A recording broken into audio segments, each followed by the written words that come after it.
It was 2 a.m. in the quiet suburbs of Chicago, and the phone's shrill ring shattered the silence like a thunderclap. Mark Thompson, a single dad in his mid-30s, bolted upright in bed, his heart pounding. His 5-year-old daughter Lily stirred in the next room, but he quickly silenced the phone before it woke her fully. "Hello," he whispered, his voice thick with sleep. On the other end, a frantic woman's voice spilled out, "Where the hell are you? The board meeting's in chaos, and we need that report now. Get to the office immediately." Mark blinked, confusion washing over him. It was a wrong number. He wasn't some corporate hotshot, he was just a mechanic scraping by. But something in her tone, the raw desperation, tugged at him. What if she really needed help? Against his better judgment, he threw on clothes and drove into the night. Little did he know, that one decision would change everything. Hey everyone, welcome back to Heartfelt Tales, where we dive into stories that touch your soul and remind you of the magic in everyday kindness. If this hooks you, and trust me, it will, hit that like button right now and subscribe for more inspiring narratives that could change how you see the world. Let's jump in. Mark's life hadn't always been this way.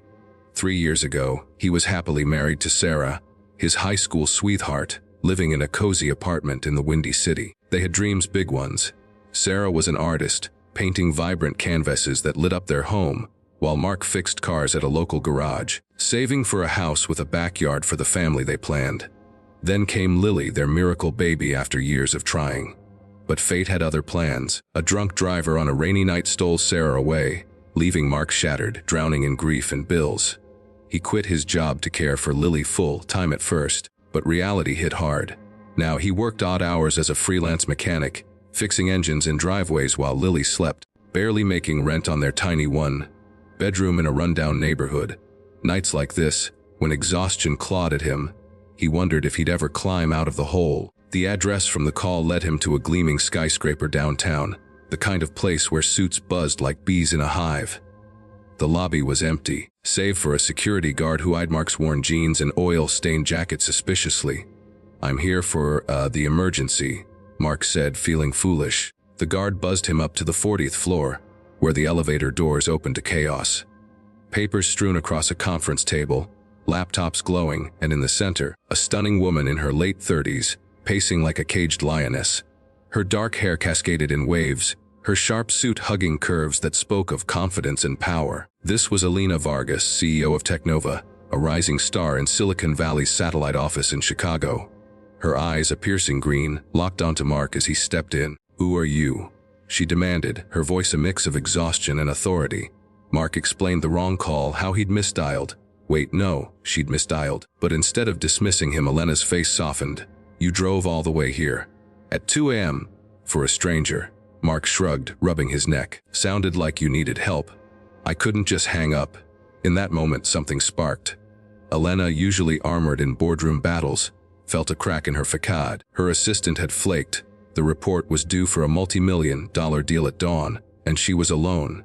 Mark, with his mechanic's eye for fixing things, glanced at the scattered data. "This is about server crashes. I tinker with computers sometimes.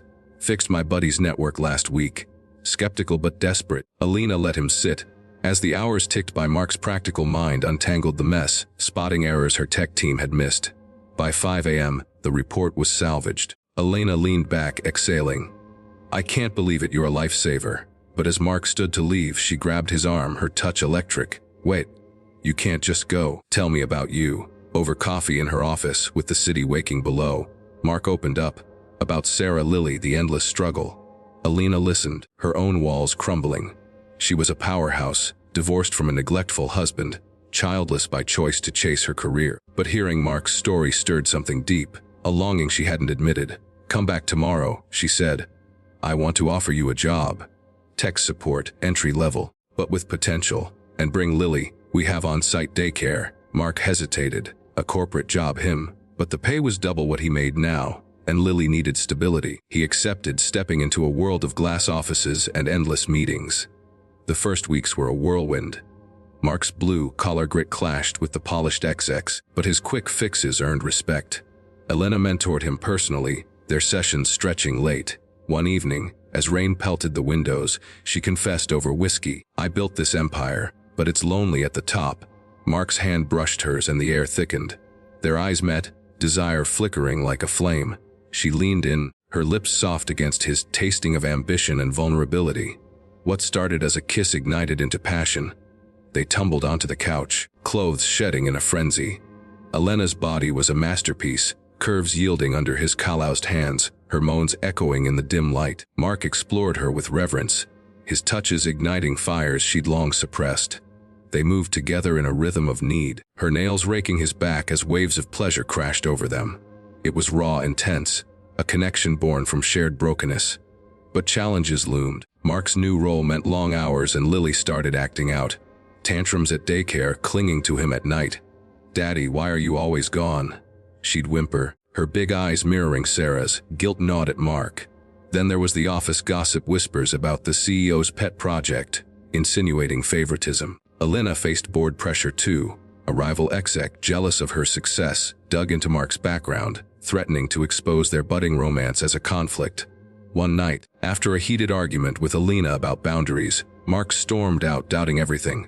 "I'm just a mechanic," he told her. "I don't belong here." Elena, tears in her eyes, chased him to the elevator. "You belong because you're real. In a world of fakes, you're my anchor." The turning point came during a company crisis, a cyber attack crippling their systems. Mark, drawing on his garage-honed ingenuity, led the recovery team, working alongside Elena. As they huddled in the war room, their chemistry fueled the effort. Late one night, alone again, passion reignited. Elena pushed him against the desk, her hands unbuttoning his shirt with urgency. "I need you," she whispered, her breath hot on his neck. Mark lifted her onto the surface, their bodies entwining in a dance of fire. He trailed kisses down her neck, savoring her skin, as she arched into him, gasping. Their lovemaking was fervent, a blend of tenderness and heat, culminating in shared ecstasy that left them breathless, tangled in each other's arms. It wasn't just physical, it healed wounds, forging unbreakable trust. Resolution dawned with the deal's success.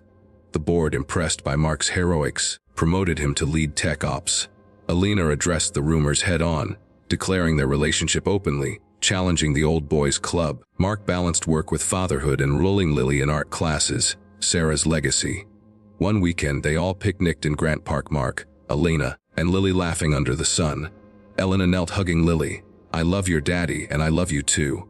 Lily beamed, the family Mark dreamed of reforming. Months later, Mark reflected on that 2 a.m. call. It wasn't wrong, it was destiny. Kindness, even misplaced, opens doors. He and Elena married in a simple ceremony, blending their worlds.